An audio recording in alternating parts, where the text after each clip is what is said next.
Um, Hello, as I said, we'll be discussing KVL and KCL in the next lecture.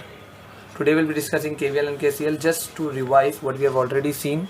Electronics devices and circuit. We'll be trying to study electronics devices and circuit, and we'll be studying BJT and FET in detail, but for that we'll be requiring basic fundamental related to V equal to IR and some important components such as, or not component, it is equation, or to understand how to apply KVL and KCL in different circuits. Okay, so let's start with KVL and KCL, but I'll be teaching only KVL in this circuit. If you understand and if you want to apply KVL or if you need KCL, then please do message me or write down in comment. Inshallah, I'll upload KCL or shortcut for KCL also. Okay, so I'll be teaching you KVL right now. Guys, what do you mean by KVL? So guys, what do you mean by KVL? See, student know basically the full form of KVL. It is Kirchhoff voltage law, but being an engineer, we need to understand what law says. It says the algebraic sum of all the voltages, which means sum of all voltages in closed circuit or loop or mesh, and we all know mesh is the smallest loop which cannot be further divided. So sum of all voltages in a closed circuit or loop or mesh is equal to 0. Okay, this is the definition, or what does law means. Now I'll be giving you an example and shortcut to remember how to apply KVL. Okay, let's assume this is the circuit in which we need to apply. See guys, there are two types of sources. There is something called as dependent and independent source. So which I'll be teaching you, as I said, I'll be teaching you fundamental related what is required in EDC. So I'll be teaching you only independent source. I won't be teaching you dependent source. So assume this is voltage to be a 5 volt, 2 ohm, 3 ohm, 7 ohm and 10 volts.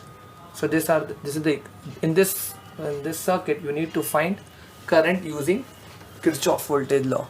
So let's apply Kirchhoff voltage law. I'll be giving you shortcut after completion of this circuit, but we shall start first with the basic what we have already studied. So guys, assume any direction in which current is flowing. So suppose current is flowing in this direction. Assume, let's say I'll take it clockwise and then we'll take anti-clockwise. If you want, you can take anti-clockwise. So I'll assume this current to be I1, I'll assume this current to be I2. Do you remember, if current flows from lower potential to higher potential, we'll assume to be positive, and if it moves from positive or higher potential to lower potential, we'll assume it to be negative. Just remember this two things, and further efforts will be reduced. Okay, and every time if you see a resistance, assume it to be a voltage drop. Since resistance opposes the flow of current, assume every time whenever you see resistance, assume it to be have a voltage drop. So guys, let's start. So I'm starting from here. I'll be in first loop, so I'll write applying KVL in loop 1. Okay, applying KVL in loop 1. So if I move from negative to positive, I'll take it as to be positive. So I'll take 5, and every time you see a resistance, you should write -2. Since V equal to IR, do remember this equation, it is very important. V equal to IR. So -2 times I1 minus 3 times. Now this resistance has two current in it, I1 and I2, but I1 is more powerful since we are considering to be more powerful since we are in the first loop. So we'll write 3 times I1 minus I2, which is equal to 0. Now if you could see, 5 minus 2I1 minus 3I1 plus 3I2 equal to 0. Now I'll arrange 5 minus 2 minus 3 equation comes out to be minus 5i1 plus 3i2 equal to 0. Just keep 5 over here, move this term over there, it would be 5i1 minus 3i2. So I get 5i1 minus 3i2 equal to 5. Now I'll apply KVL.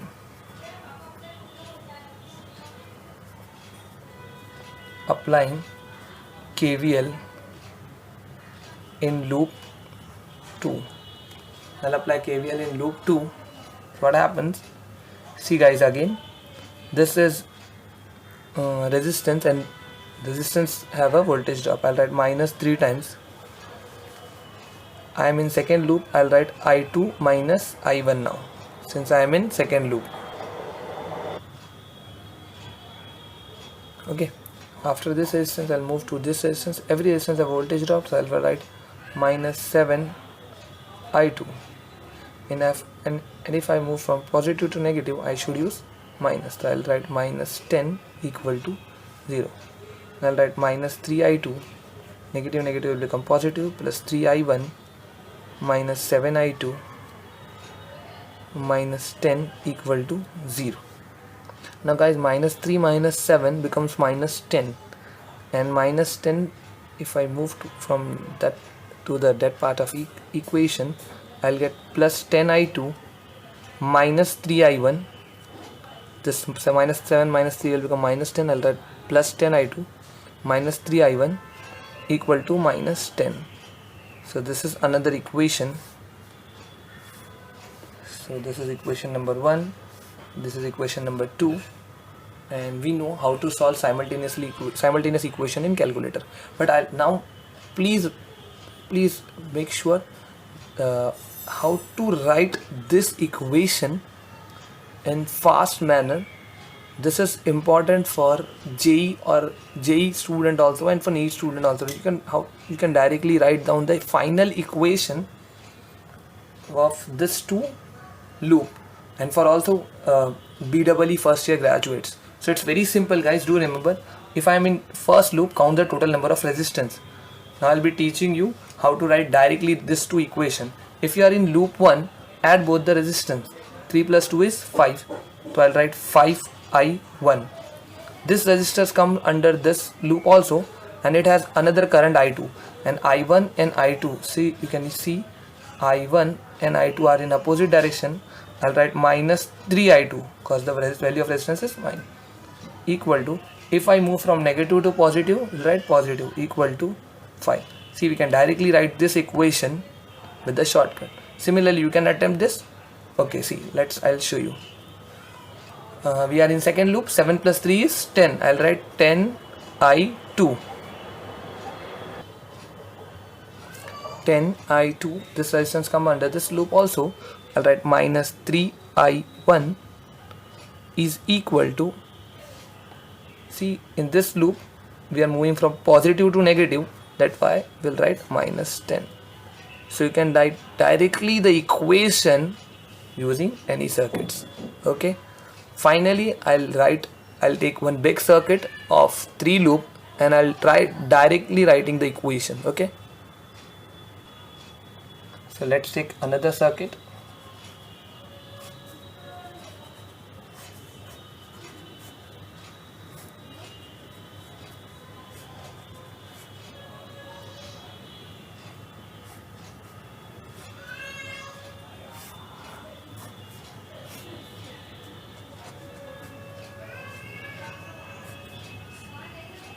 Take any value of voltage, 10, 5, 2, 3, 7, 2, 3, 6 volt and 3 volt.